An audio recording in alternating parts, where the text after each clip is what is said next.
l'appel a été lancé, toute la terre fut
un père mauvais qu'il est, une mère méchante qu'elle est.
amour pour ce Seigneur.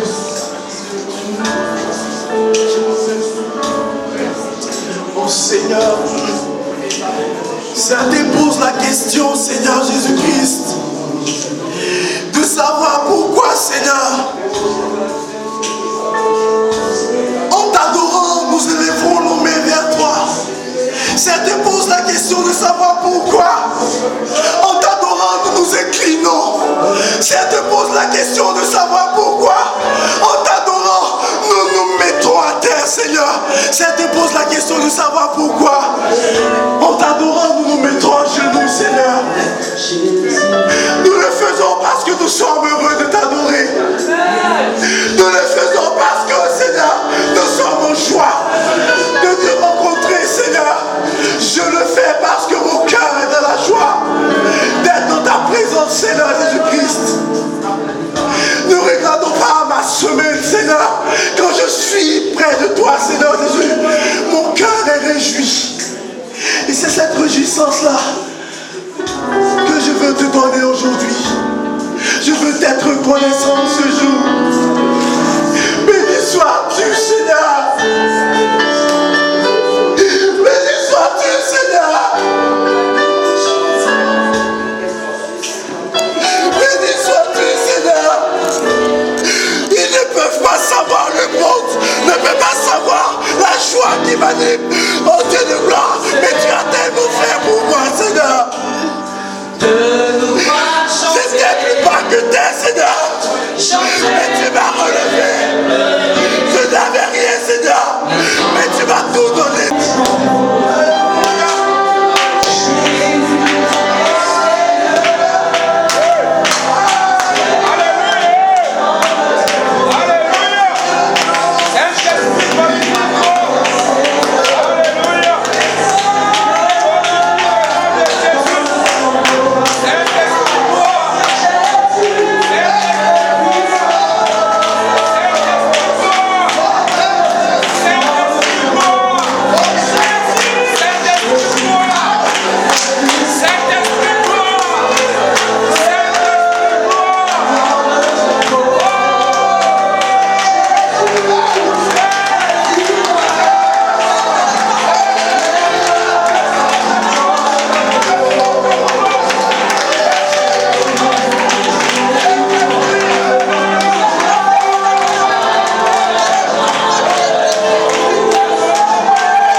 pied. Ce combat m'appartient et l'ennemi sera sous tes pieds.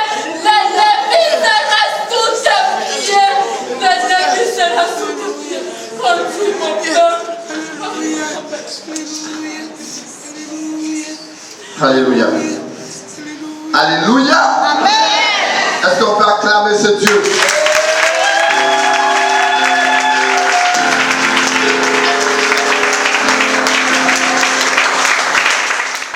Faire une mise en place.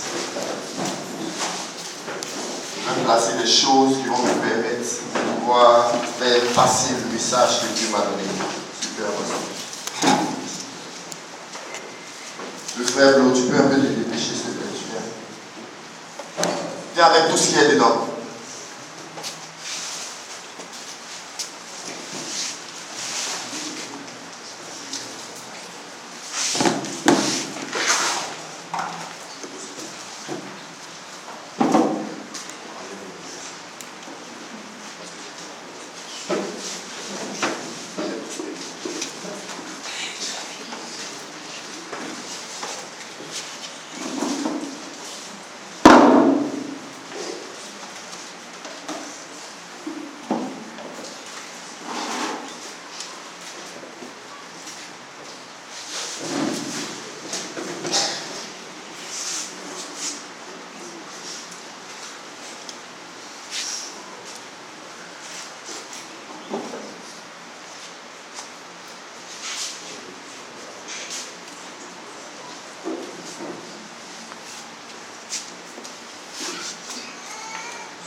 Alléluia. Tout le monde voit le verre. Est-ce que tout le monde voit le verre qui est devant? Alléluia.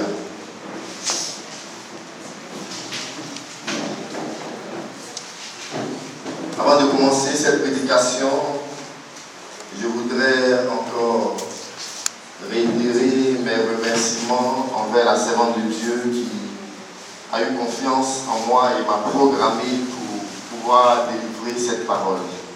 Maman, que Dieu te bénisse, qui soutient le ministère que tu as commencé et que la vision à laquelle Dieu t'a appelé, que tu puisses l'accomplir dans son intégralité.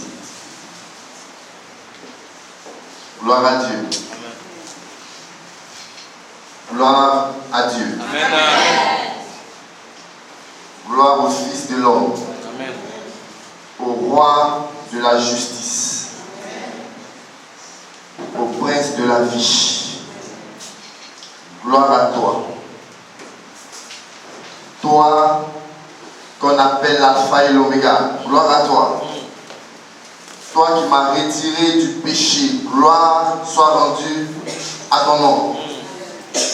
Toi qui as ouvert une porte là où tout était fermé. Gloire à ton nom. Toi, quand j'étais dans l'affliction, tu es venu me consoler. Gloire à toi. Que toute la gloire te soit rendue. Que la gloire te soit rendue ici-bas sur la terre. Que la gloire te soit rendue dans les cieux. Que la gloire te soit rendue dans toutes les familles de la terre. Et que tous disent que tu es Seigneur. La Bible déclare, au commencement était la parole. Et la parole était avec Dieu. Et la parole était Dieu. Elle était au commencement avec Dieu. Toute chose a été faite par la parole. Et rien de ce qui a été fait n'a été fait sans elle. Elle était la vie, et la vie était la lumière des hommes. La lumière, lui, dans les ténèbres, et les ténèbres ne l'ont point reçue. Elle était dans le monde, et le monde ne l'a point connue, et le monde ne l'a point reçue. Elle est venue chez les siens, et les siens ne l'ont point reçue. Mais à tous ceux qui l'ont reçue, à tous ceux qui ont cru en son nom, elle a donné le pouvoir de devenir enfants de Dieu, lesquels sont nés, non du sang, ni de la volonté de la chair, ni de la volonté de l'homme, mais de Dieu.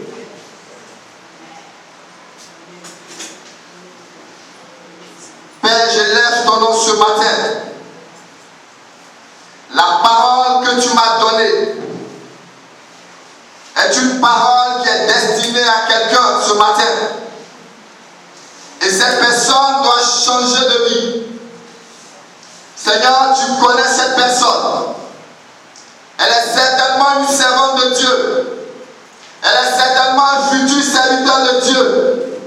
Parce que cette parole a été donnée, Seigneur, pour elle. Et je prie au nom puissant de Jésus que toute opposition à cette parole dans la vie de cette personne soit brisée. Que tout esprit de raisonnement dans la vie de cette personne soit terrassé au nom de Jésus. Père, je te confie l'assemblée, je te confie les cœurs. Seigneur, transforme tout cœur épineux, tout cœur pierreux en cœur fertile ce matin. Quant à moi, Père, dispose-moi totalement. Efface-moi, éternel Dieu. Utilise-moi comme un canal tout simplement. Purifie-moi, Seigneur Dieu, afin que la parole soit délivrée et qu'elle puisse accomplir l'effet pour lequel elle sera délivrée ce matin. Que l'honneur et la gloire te soient rendus, Jésus. D'éternité en éternité, tu es Dieu. Amen. Gloire à Dieu. Soyez tous bénis ce matin. Soyons relax. La parole va aller doucement, comme un turbo, et elle va prendre son élan. Amen.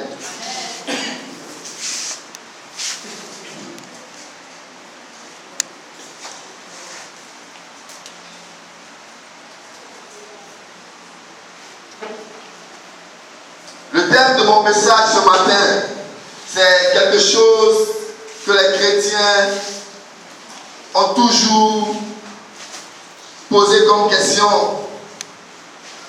C'est ce qui fait l'essence même de la chrétienté, la conversion. Alléluia. Le thème de mon message, c'est la véritable conversion. La véritable conversion.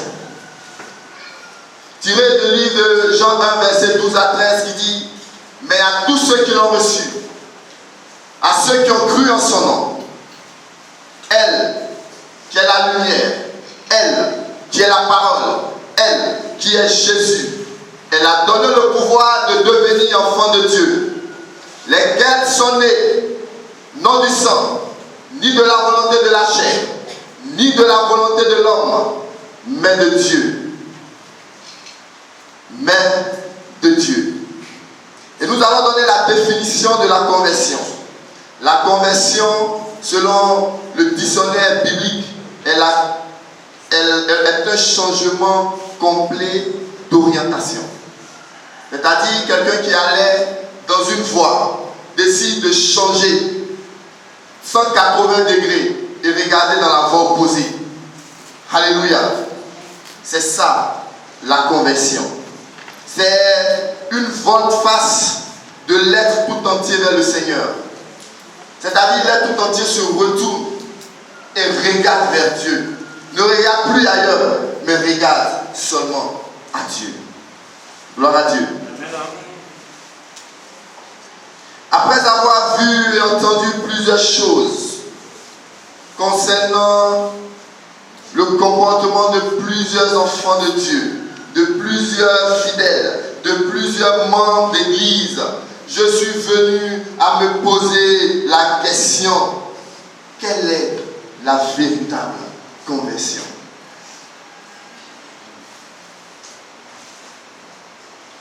Et chacun, je suis sûr, dans sa vie, a demandé une fois à Dieu: Seigneur, est-ce que je suis réellement converti après être passé par un moment de chute? Mais qu'est-ce que la conversion en réalité? La conversion est-elle le fait d'avoir reçu Christ, d'avoir reçu Jésus comme Seigneur et Sauveur personnel devant toute une assemblée? Est-ce que c'est le fait d'être passé par les eaux du baptême? Est-ce que la conversion est le fait de quitter le catholicisme pour le protestantisme? Est-ce que la conversion, c'est le fait de quitter l'islam pour le christianisme? Ou tout simplement quitter le monde pour venir à l'église? Est-ce que la conversion, c'est le fait d'être membre d'une assemblée, avoir sa carte de membre, être membre d'un département de la louange de l'intercession, administration, est-ce que c'est ça? Ou être même le responsable de ce département, est-ce que c'est ça la conversion? Ou c'est le fait d'être diacre, ancien, pasteur, apôtre, évangéliste, prophète ou docteur, les ministères? Est-ce que c'est ça la conversion?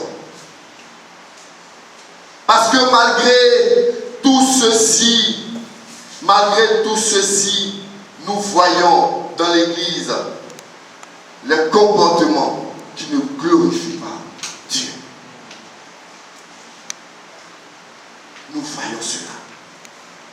Nous voyons cela. Et Jésus dit dans le livre de Matthieu, ce n'est pas ceux qui disent Seigneur, Seigneur, ou bien il dit ceux qui disent Seigneur, Seigneur n'entreront pas tous dans le royaume. Et tous ceux dont je viens de citer, ceux qui ont donné la vie à Christ, ceux qui sont dans des comités, ceux qui sont responsables, ceux qui sont pasteurs, ceux qui ont un ministère, ceux-là, la Bible déclare, ce n'est pas ceux qui crient Seigneur, Seigneur, ceux-là, ce n'est pas tous qui rentreront dans le royaume des cieux. Alors, il nous vient de nous poser la question, mais qui entrera dans ce royaume? Qui entrera dans le royaume de Dieu?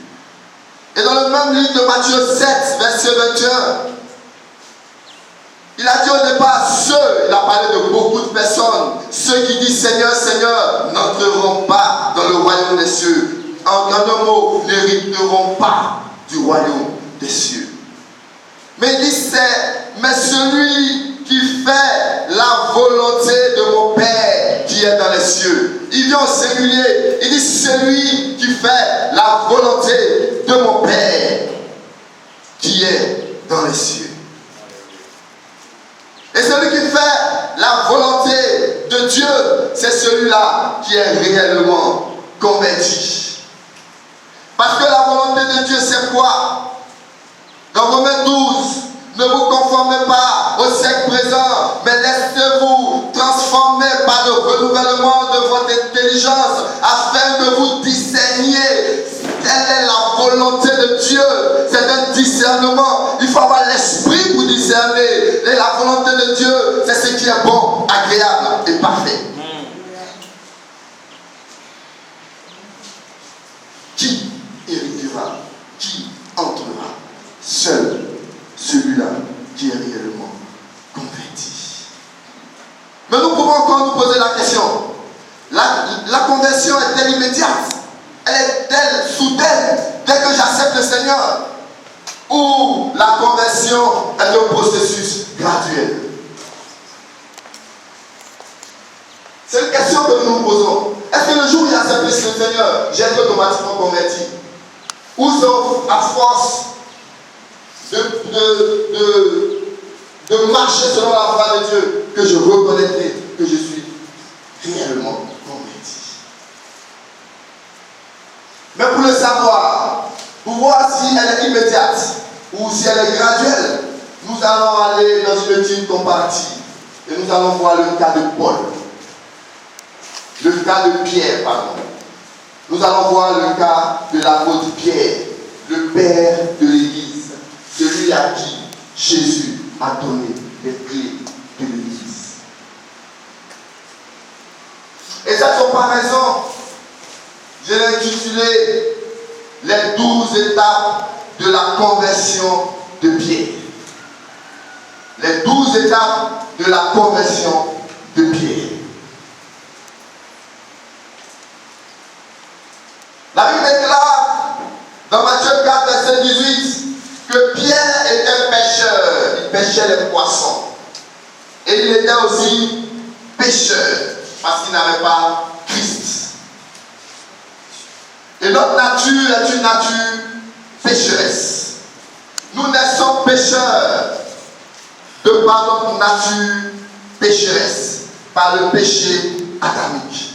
Et comme Pierre, qui était pécheur, certains parmi nous sont médecins, d'autres sont avocats, d'autres sont servantes, d'autres sont chauffeurs, d'autres sont, je ne sais, professeurs à l'université comme moi. Certains ont leur propre business, sont hommes d'affaires. comme Pierre, chacun avait une occupation avant de venir au Seigneur. Mais il était pécheur, transgressant la loi et les commandements du Seigneur. Et ce verre est considéré comme moi avant de connaître le Seigneur, et comme toi aussi avant de connaître le Seigneur. Et je tiens dans ma main, c'est des feuilles de bissap que j'ai fait chauffer et j'ai recueilli le liquide qui est rouge. Et je vais renverser ce liquide dans ce verre.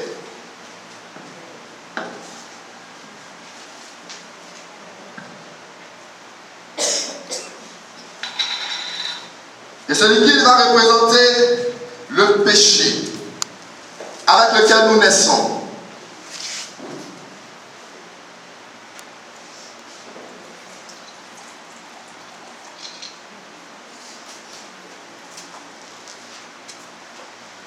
Et vous voyez un vide. Et ce vide-là, c'est un vide que peut seulement prendre l'Esprit de Dieu. Et comme Satan veut détourner les enfants de Dieu, Satan va vouloir combler ce vide. Il va vouloir combler ce vide. Et l'homme même va savoir qu'il a un vide. C'est pour cela que vous allez voir des hommes dans leur vie vont chercher à combler ce vide. Soit aller dans une religion quelconque, l'islam, le bouddhisme. D'autres vont aller se créer des dieux. D'autres vont adorer des eaux, des montagnes. D'autres iront chercher ce vide-là dans l'alcool, dans la cigarette, dans les vices de ce monde, dans le sexe. Parce qu'ils ont besoin de combler ce vide. Et ils prendront encore du péché. Gloire à Dieu. Et nous sommes ainsi comme Pierre l'était, avant que avant que Jésus ne puisse le rencontrer. Il était pécheur et en lui il y avait le péché. Et l'étape 1, la première étape, c'est Pierre était pécheur et pêcheur. Il était pêcheur de poissons et pêcheur parce qu'il transgressait la loi du Seigneur dans Matthieu 4, verset 18. Étape 2. Entendre Jésus. Étape 2. Entendre Jésus. Je vais le lire dans le livre de Luc 5, verset 3. Entendre Jésus. On dit, il monta dans une barque qui était à Simon, on parle de Jésus, et il le pria de s'éloigner un peu de terre, puis il s'assit de la barque, et de la barque, il enseignait la foule. Alléluia. Donc, deuxième étape.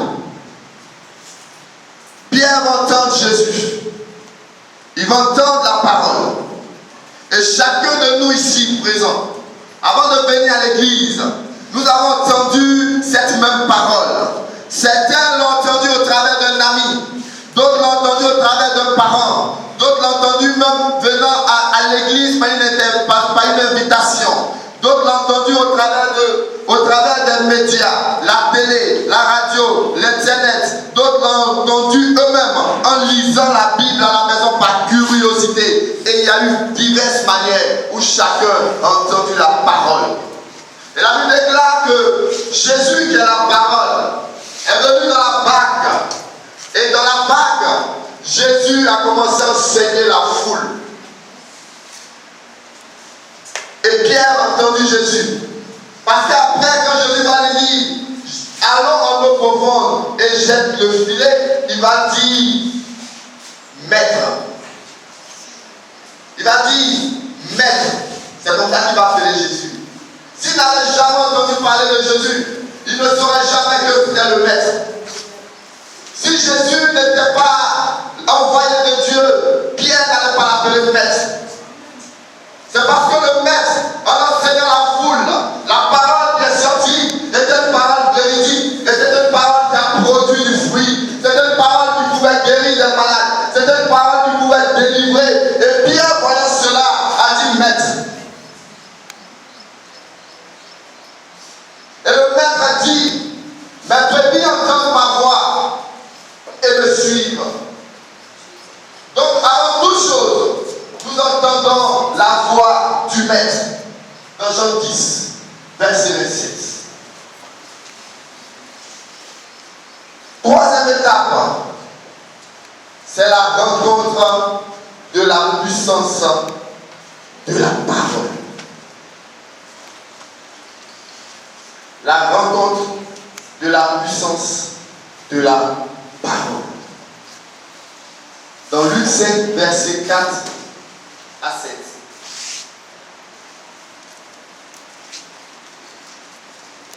Je lis rapidement.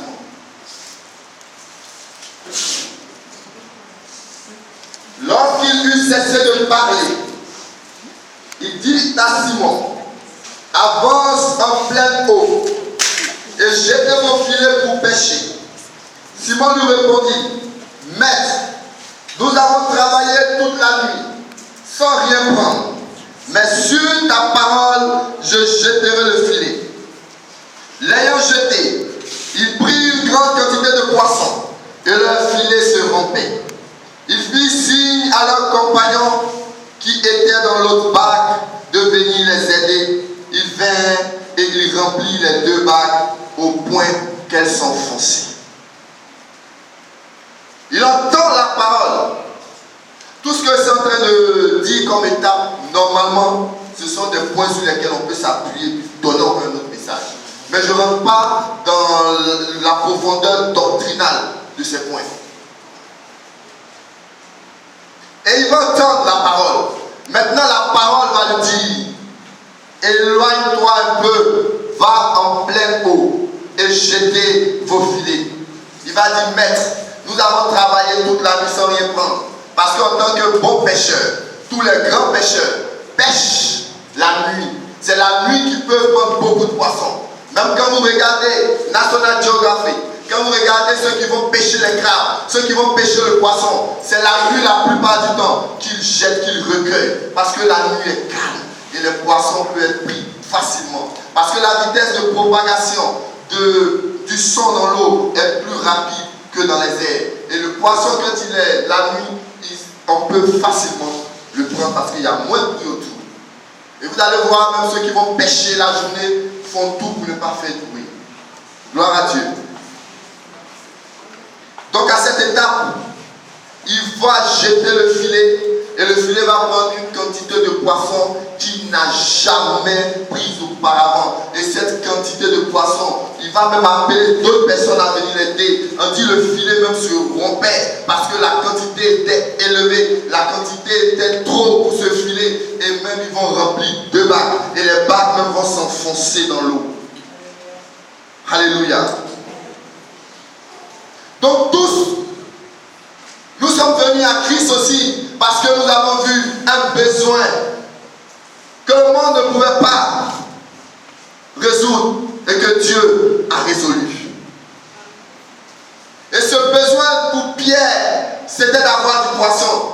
Il a pêché toute la nuit sans prendre un seul poisson. Et il avait un besoin. Et Jésus, c'est celui qui connaît ton besoin, qui sait de quoi tu as besoin.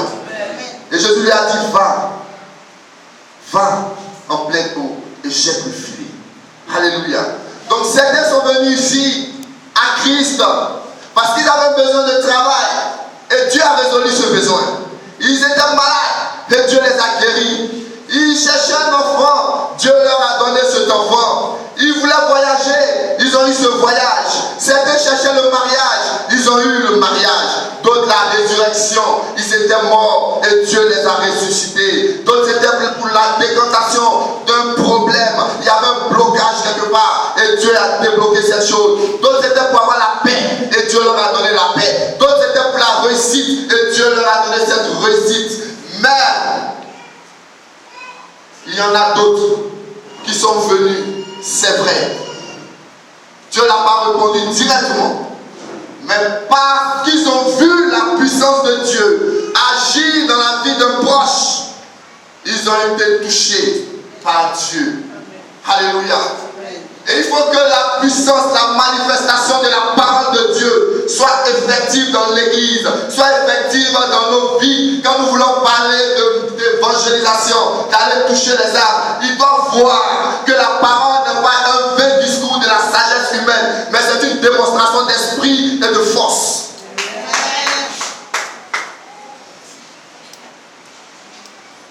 Et nous voyons que tout cela s'est produit dans la vie de Pierre.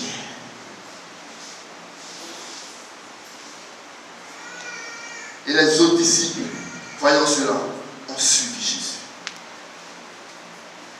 Nous irons maintenant vers la 4e étape. Donc j'avais dit la 3e étape, c'est la rencontre de la puissance de la parole. Et la 4e étape, après avoir rencontré cette puissance, après avoir vu que la parole de Dieu est capable de faire ce que les hommes ne peuvent pas faire, de faire ce que le diable ne peut pas faire, de faire ce que la science ne peut pas faire, de faire ce que la philosophie ne peut pas faire, Pierre va se confesser. Il va accepter de suivre Jésus. La plupart du temps, tout se passe comme ça rapidement, mais je détaille. Et en voyant cela, Pierre, la Bible déclare dans Luc 5, à partir du verset 8, que je vais lire rapidement. On dit quand il vit cela, c'est Pierre. Simon-Pierre tomba aux genoux de Jésus et dit, Seigneur, retire-toi de moi parce que je suis un homme pécheur. Il va reconnaître son état de pécheur. Car l'épouvante l'avait saisi, lui et tous ceux qui étaient avec lui, à cause de la pêche qu'il venait de faire. Il en était de même de Jacques et Jean, fils de Zébédée, les associés de Simon. Alors Jésus dit à Simon, ne crains point, désormais tu seras pêcheur d'hommes. Alléluia.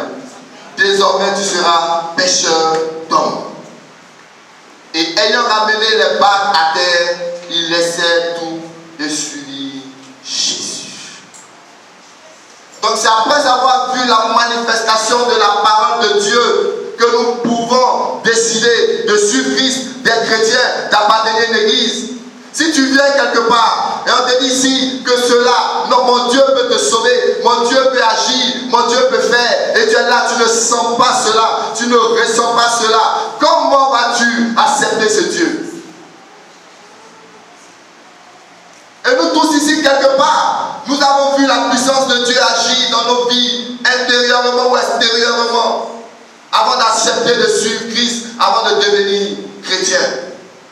Je ne parle pas de ceux parce que maman est chrétienne, papa est chrétien qui suivent maman. Ils n'ont pas encore eu le temps de prendre leur décision. Ils prendront la décision un jour.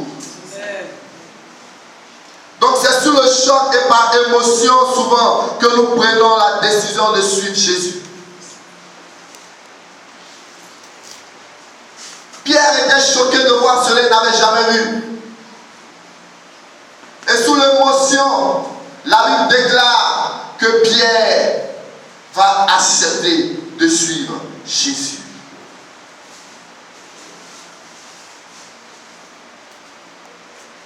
Et la Bible déclare aussi que je me tiens à la porte et je frappe. Celui qui entend ma voix et qui ouvre la porte, je rentrerai chez lui, je souperai avec lui et lui avec moi. C'est Jésus qui est à la porte de Pierre. Et Jésus un jour est à nous tous, notre porte. Et nous avons ouvert et Jésus est entré. Et quand Jésus entre, voilà ce qui se produit dans la vie. Quand Jésus entre,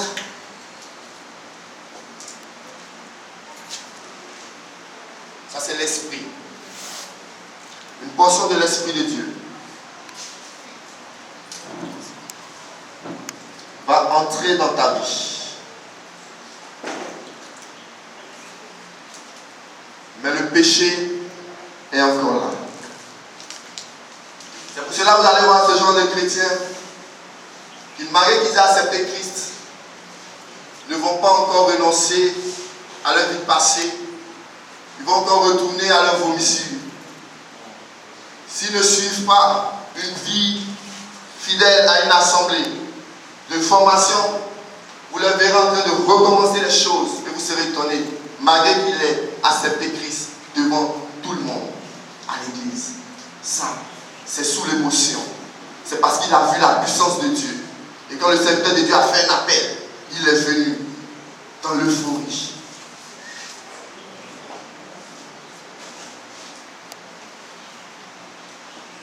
Étape 5.